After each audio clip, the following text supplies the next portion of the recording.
welcome to the At Peace Parents podcast. I'm Casey, and I'm here to empower you in your decision-making as a parent of a demand-avoidant child. My goal is to share insights that will generate aha moments and support your connection with your child. I'm a mom of two amazing little boys, one of whom is PDA, and I've worked with hundreds of parents just like you to teach them how to lead their child out of burnout and find the clarity, peace, and sense of community they need.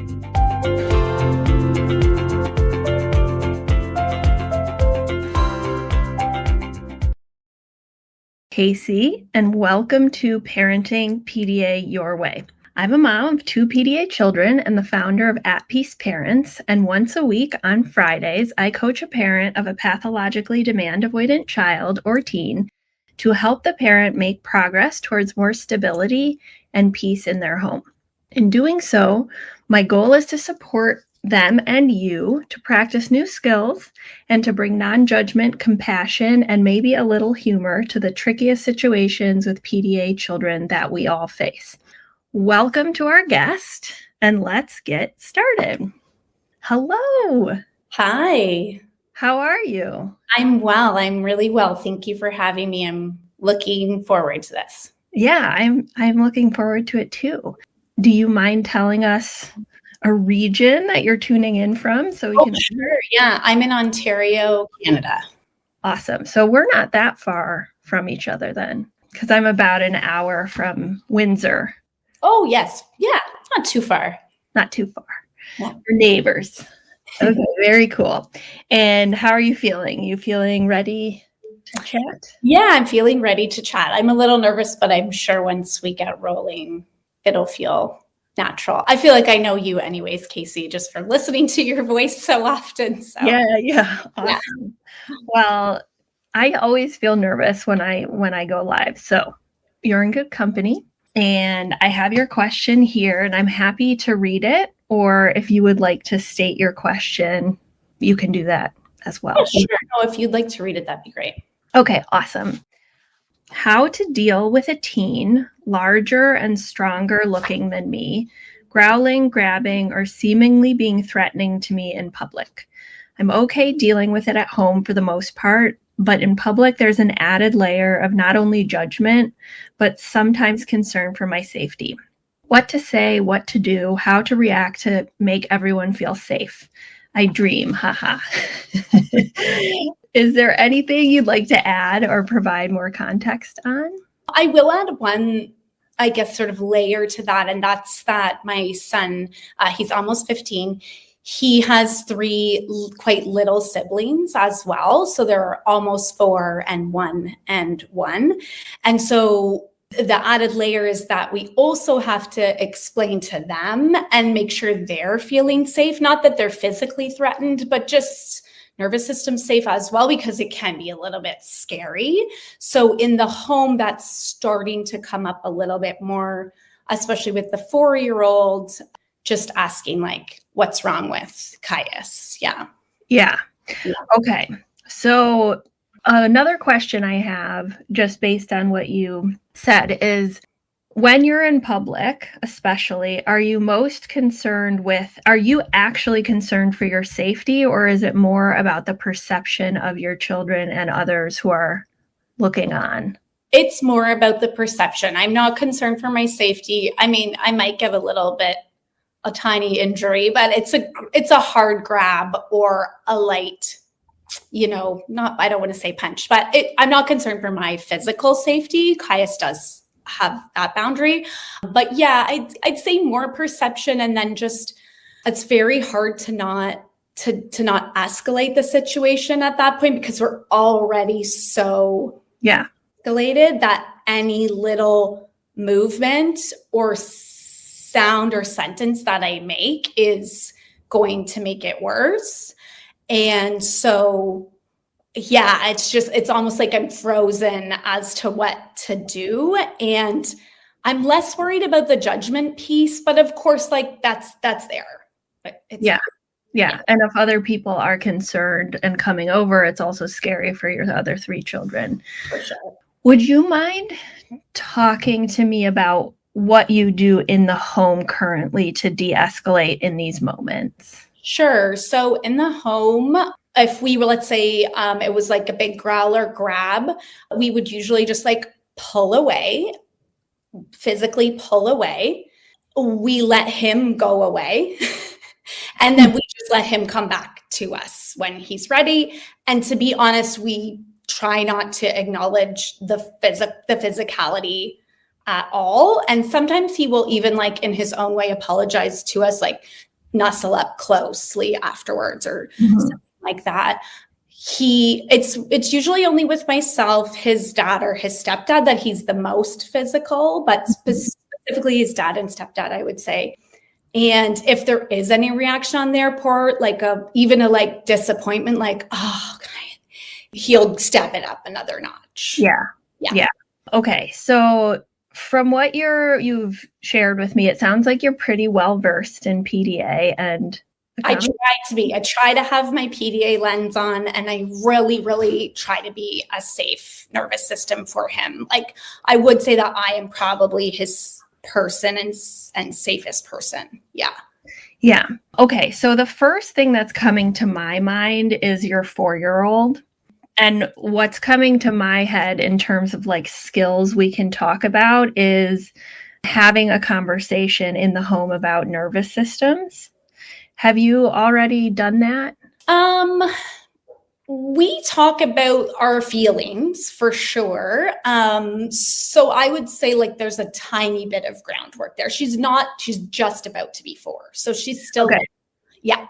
So when families are in like the program that we run, the 4th theme that we work on is affirmation. And there's like 2 parallel tracks to that. One is supporting your son to develop his own healthy identity for healthy self-concept.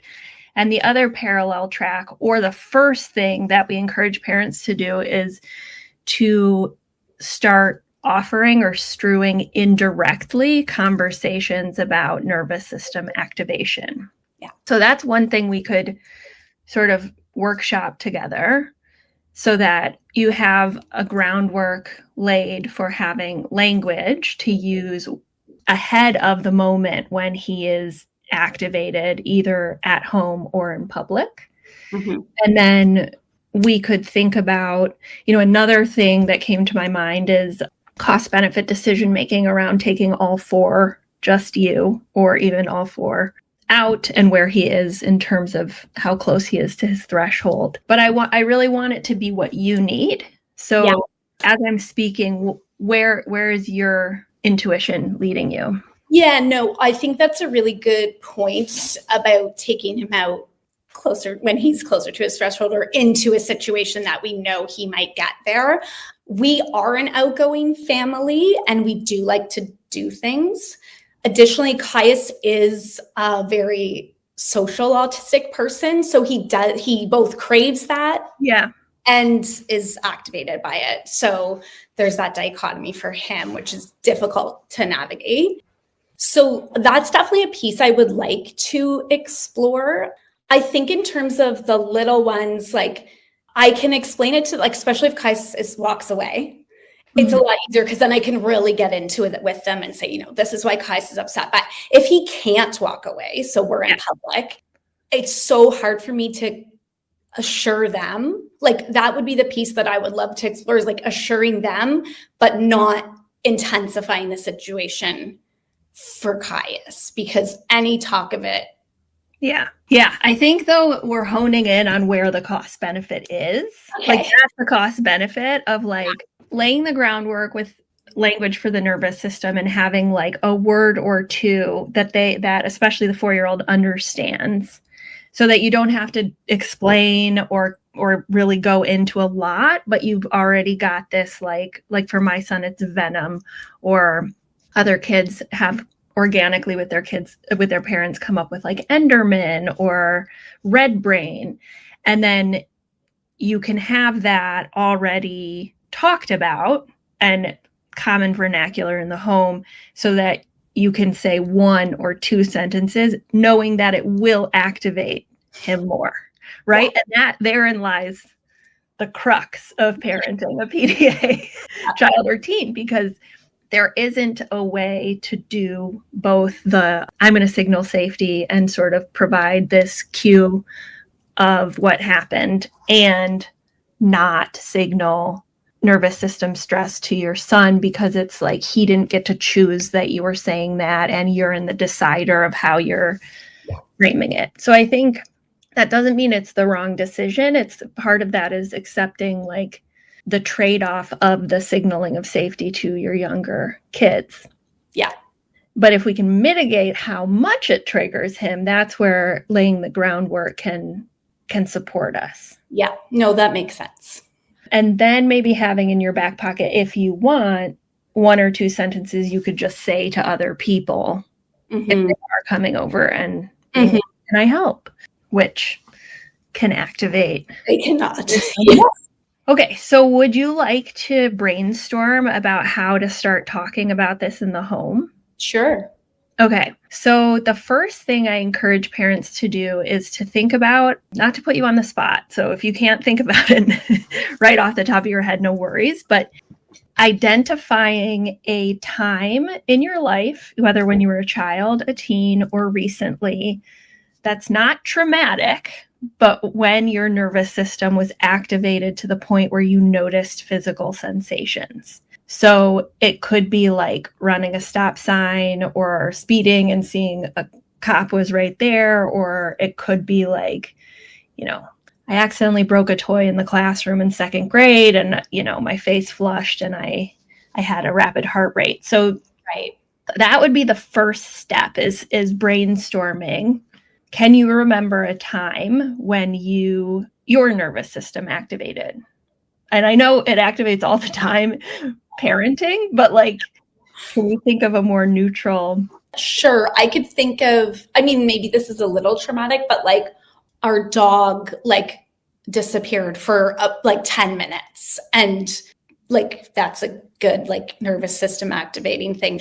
We found her and she was fine. Yeah. Was wrong, but she did disappear for a little bit of time. And, that's that heart flutter, worriedness. Yeah. Unknown. Totally. Scary outcome. Yeah. So you said heart fluttering. Can you think of other physical sensations that you could identify with that? Yeah. So when my nervous system is triggered, I get a heaviness in my body. My body feels glued to the ground. So a freeze response. Yeah. Okay. Body feels heavy, glued to the ground, heart fluttering.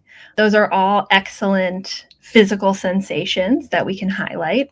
The third step, so it's first brainstorming a non-traumatic and not related to your kid nervous system moment. Second, identifying physical sensations versus emotions. And then the third is picking a person in the household, or if you're a single parent out there listening, it could be like you on the phone or talking to a friend on the phone or even to a pet, would be to strew or offer a conversation like, I was just thinking about that time that Fido disappeared and how heavy my body felt and how much my heart was fluttering.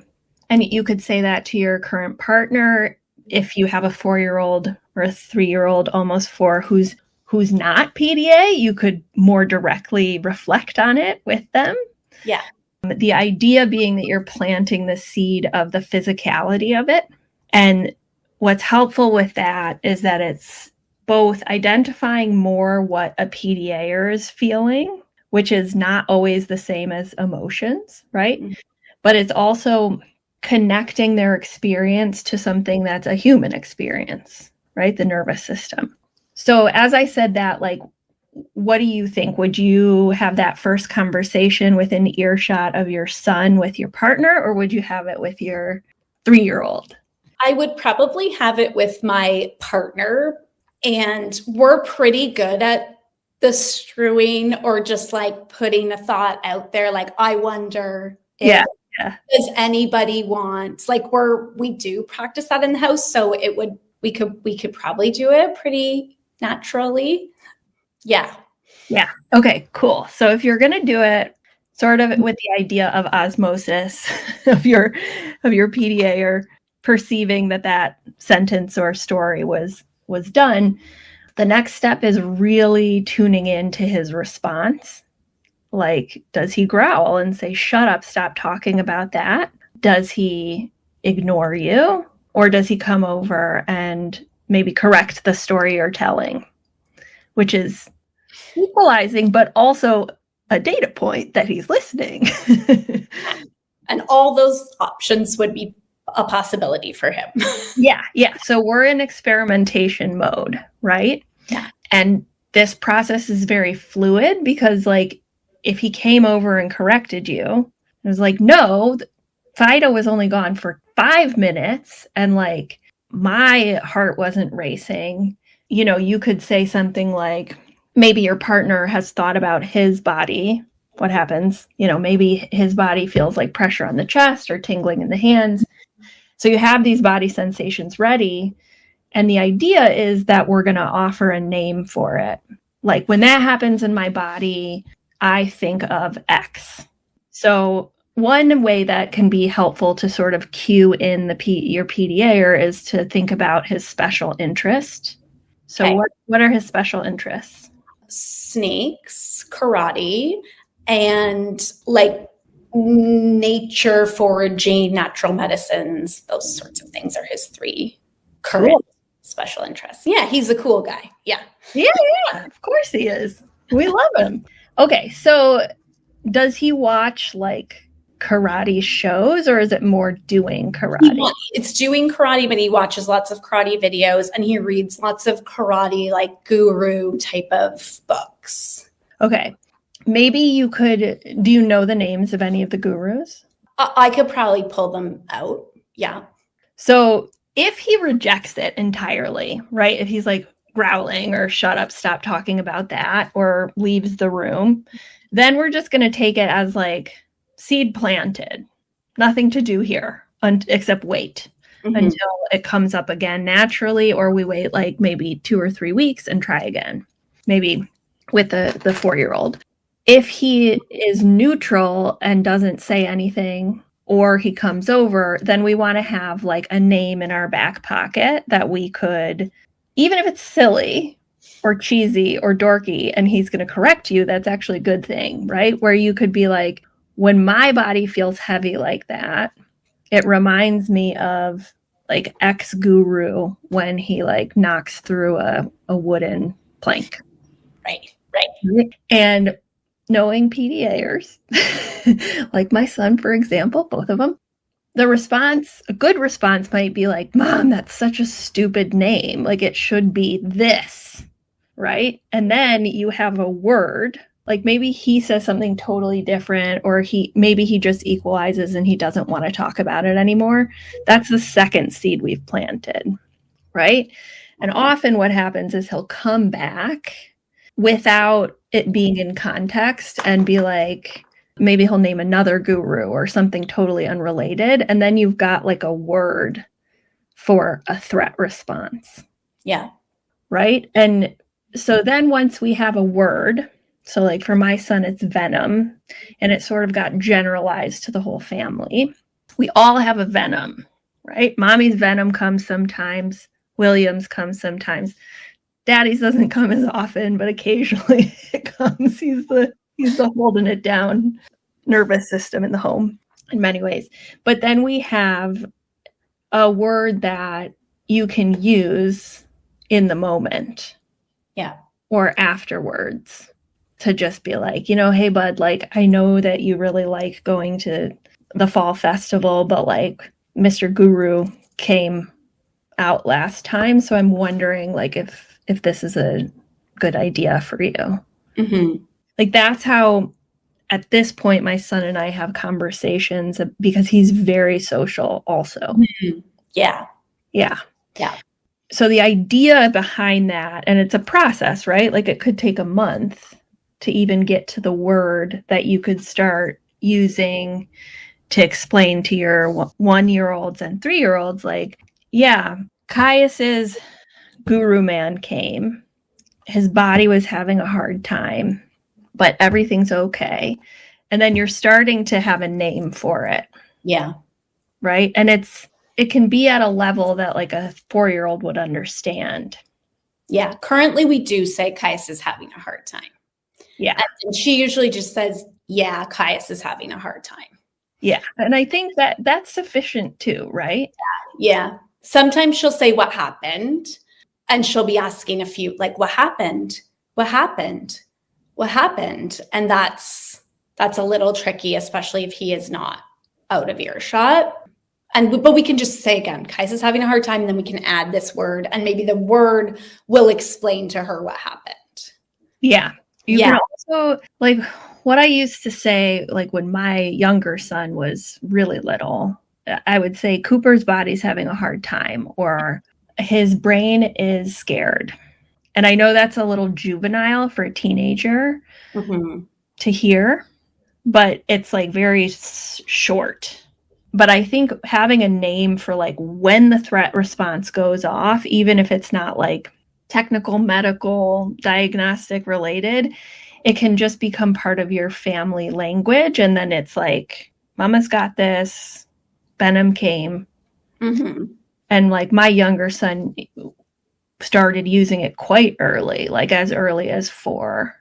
Right. It didn't make it less traumatic for him, but it gave him some sense of what was going on. So that's like, I would say how I would think about talking about it. How is that part landing for you? It makes sense. And I would like to start to talk more about the PDA piece with Kais through the nervous system language. So that's appealing to me.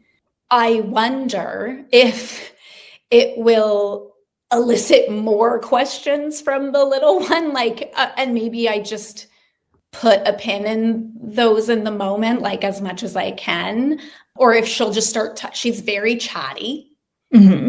And so she might start to just like talk about it more because now she's been given the language, and maybe repeat. Like I'm just envisioning her being like, yeah, that's Caius's like sensei coming out, or whatever word we end up using, but like it's his sensei. So Caius is upset, or so Caius's brain is scared. Yeah, his brain is scared. He's feeling scared right now because, and I'm just wondering how I'll navigate that without saying like, please stop talking about it. Yeah, because she's like doing her own name it to tame it. Doing her own thing. Yeah, and that's valid to talk it through like that, right? Yeah. Yeah.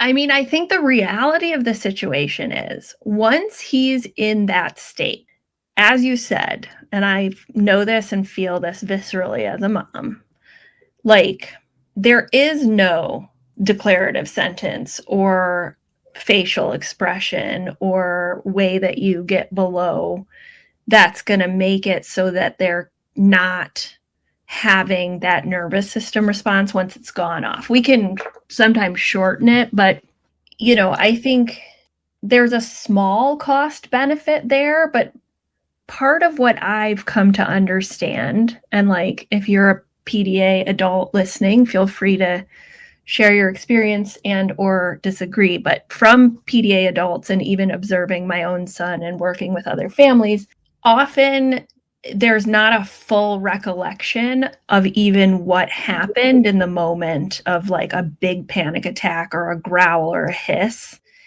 And so it's almost like if they're in that state and there's not full even awareness, that's how much threat that they're perceiving. It might be worth the safety for your 4-year-old to be able to name it and tame it and have you signal to her to have that cost of in the moment more activation. But overall, it's cumulative, and it's like those would be like 2 drops or 3 drops in this huge bucket of drops that got us to the point. Yeah, no, that really makes sense to me. And I agree with you that it's worth that it's worth the tiny bit more of escalation in an already over the top situation to assure the little one that everything's okay and we're safe. Yeah. Yeah. Now, this becomes a speaking of senseis, like ninja level de-escalation, signaling safety to 3 other kids in public. So this is ninja level. I asked because I just Well, here's what I'll say, like, it's messy. It's messy and it's super uncomfortable, and I don't think there's a magic strategy that would like be like the right strategy. I think having those conversations to prepare us, gearing up to have the language, right? So 4-year-old has the language, and the 4-year-old can pick their own name for their own, and she might say like, I don't know, Elsa is here in those moments to communicate what she's going through. So we have that leading up to these moments, right? Knowing that sometimes they'll happen because you have a PDA teen. So you'll have that in your back pocket. We've sort of informally done the cost benefit of like, it's probably worth it to allow her to name it and tame it, and for you to acknowledge and quickly say, sensei's here. Yeah. Mama's got it. And then we turn to de-escalation with him in public and communicating to, if you want, to others around you so that they're not escalating it more. So what do you normally do? It is situational for sure, but I'll give one example where I really wasn't sure what to do. We were in a line and we were at a sort of night market that was very busy, and he had a hard time at it at a previous visit. So we were already like really primed to keep things steady as possible while still attending. We were in a line. He was on his phone, and I glanced over and he was on Instagram, and I don't know, I saw a picture or something. It was no big deal. The picture was fine. The feed was fine. I just said something like, oh, and it was a girl. And I said like, oh, she's cute or pretty or something, which like, I must have lost my mind in the moment. But anyways, I said that, and he was super activated immediately. He grabbed my arm and he actually did give me like a little punch to the jaw. That was not painful, but a little punch to the jaw. Lots of grinding teeth and growling. And then I think even he realized like the situation. And then he was like, sorry, mom, still grabbing me, still kind of growling through his teeth and sorrying. So it was like a little bit of a back and forth of us both trying to de-escalate, I think, like his awareness in the situation, which is amazing for him. But there was a woman like right behind us who saw this whole thing and was listening in. And I kind of just at the other ones gave her like a glance, like everything's okay. But I could tell like, number one, she was like, I can't believe this woman just let her son punch her in the face. And also just like a lean in of like, does this person need help? Is she okay at home? My God. Like, yeah. Valid from both perspectives, right? Yeah. So that would be like a really hard one. And like, I guess we could have walked away out of the line or whatever, but that would have also made it worse for him if we had have left the line. Like, no win for sure. Yeah. These are no-win situations. Yeah.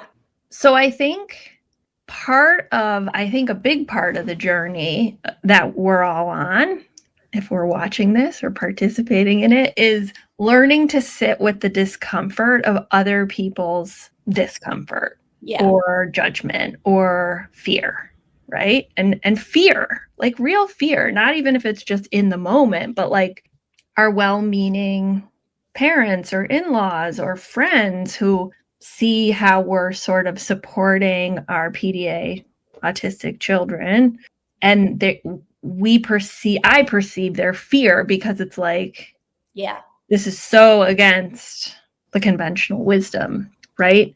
So in this scenario, it sounds like you did a great job. You were just really uncomfortable. Yeah. Yes. I would say yes. I was just really uncomfortable. Correct.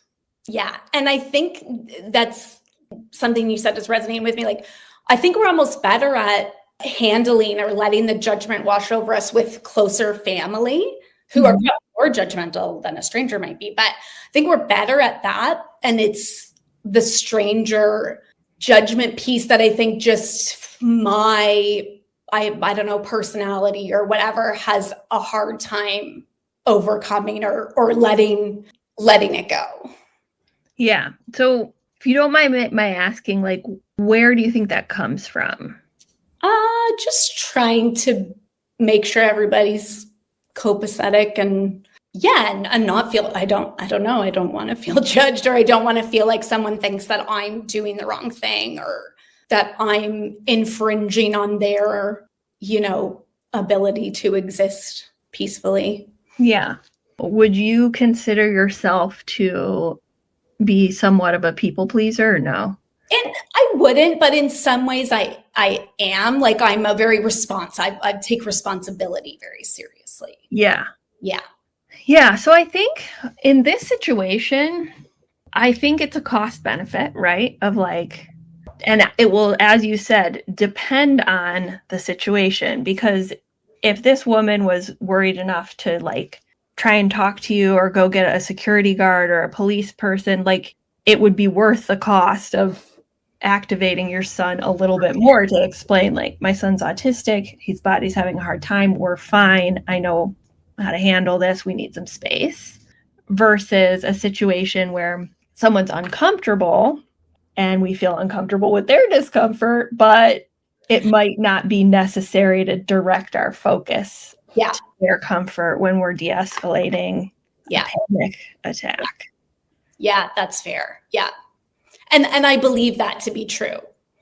I just have to accept it. Yeah. Yeah. Totally. Yeah. Well, here's the thing. Like, and I think this is one of the hardest things for all of us. It's like, and I'm grappling with this with my older son too, who's like well out of burnout and doing really well. And he appears very, very typical outside of the home, right? And so when he does have a nervous system response, it doesn't look like I have an autistic child and I'm de-escalating a meltdown. It looks like I have a child who has a behavioral disorder or is wildly out of control. My son doesn't really do that anymore, but even just last week, he was having a harder week and he like tore up someone's papers in the classroom. And it was like, quote, out of character for him at this point. Yeah. But it doesn't look like a disability, which I firmly believe it is. It's just fluctuating with the cumulative nervous system stress. And it sounds like your son might not be quite as disabled by social communication differences and more affected by his nervous system. For sure. That's where we are at as well. And that's where the perception is really difficult, because it does look like just a grown teen who's, almost 6 foot and very strong because he does karate, very strong, like assaulting his mother to a degree. Like, so yeah, it's tricky. Yeah. And that's why it's ninja level, right? Because we have to fully get over the imposter syndrome of like, no, I have a disabled child. He doesn't look the same as other disabilities, but like this is a disability, and therefore my life and my reactions are going to look different. And then there's the acceptance piece of people are going to judge and they're not going to understand, like most of the time. and it's like that can also intersect too of like, even I go through moments when my son's like really doing well where I'm like, is this a disability? And then the fluctuation changes and impacts the eating. And then it's like, yes, it is. And now I'm in burnout with my younger son. But it's like maintaining that core of knowing yourself and shielding yourself from the judgment while also having in your back pocket 1 or 2 lines about like, my son's autistic, he's having a hard time, we just need space right now, but thank you. Yeah, no, and that's helpful. Like that's, yeah. I mean, I'm imagining what guys will do if I uttered those words, but that's fine. That's very helpful. Yeah, for sure. Yeah. Yeah. Or you could say, my son has a disability. My son's autistic. My son's neurodivergent and his body's having a hard time. Whatever would feel most true to your family and least activating to him. Yeah. Yeah. No, that's helpful for sure. And I've certainly, I've said a lot of times, my son's autistic and his body's having a hard time. Yeah. Yeah. Because sometimes people want to help and it really isn't helpful. But also makes me feel like, yay for community that people actually like true try and help each other. For sure. Okay, so what did we leave on the table, or what did we not address that you feel like we could wrap up with? Yeah, I don't think anything. I'm excited to work with Caius on naming what's going on, because I think for him that will be really, really important and really empowering. Like, I know when we received the autism diagnosis, which was a little bit late, and we shared that with him, like, it was like click, click, click, click, click for him. And he was like, oh, thank you for... Oh, that's awesome. Yeah, thank you for filling in like what I think was a bit of a question mark and a blank for him. Yeah. So like, I wonder if that would be true of this as well, because the PDA is not something we talk about. It's just something we do as his people, the way we react to him and interact with him. And, he doesn't know that we're doing it. So. Yeah. Well, his higher self knows. Yes. Yeah. Like, he knows. He doesn't know, but he knows. He does. You're right, for sure. And we really saw a change in him when we started to put our PDA lenses on. Like, we really, really saw a change in him. So yeah. And that will continue. So I think the reason I like the naming of the nervous system approach before talking about like identity and stuff is because it also allows him to have if he wants, a more negative relationship with it, right? Like, if he wants to be like, I effing hate sensei, it's not his identity. It's just this human, like, we all have a nervous system. Nobody likes it when we feel like we have a brick on our chest or our vision blurs. And it also links to everyone's experience. His is just related to a particular neuroception and happens more frequently. So just tuning in very, like you obviously do, to the data points of like, is he rejecting this? Is he quiet, but there's a seed planted? Or is he coming over to correct me? In which case it's a good sign, because that means he's engaged. Yeah, I can do that. Awesome. And, I'd love to hear how it goes. Sure. Email us once you do it. Sure. It'd be fun. Well, thank you for being vulnerable. I know that, it's not easy to share this stuff. And I just want to thank you. I know it's going to be really helpful to a lot of parents. Oh, thanks. Yeah. No, thank you for having me. That it's so helpful. And yeah, I'm looking forward to floating it out there. Awesome. Yes. Little trial air balloon. Yeah, exactly. Very good. Well, you're a great mom. 4 kids is a lot. You're doing great. It was nice to meet you, Sarah. Nice to meet you. Thanks, Casey. Thanks, everyone, for being here with me at the At Peace Parents podcast. This is your source for all things related to understanding, supporting, accommodating, and advocating for your PDA child. To go deeper on any of these topics, check out my course offerings and masterclasses at the website www.atpeaceparents.com. To completely transform the way you think about and relate to your child and to bring peace and stability to your home, join us for the next cohort of the Paradigm Shift program.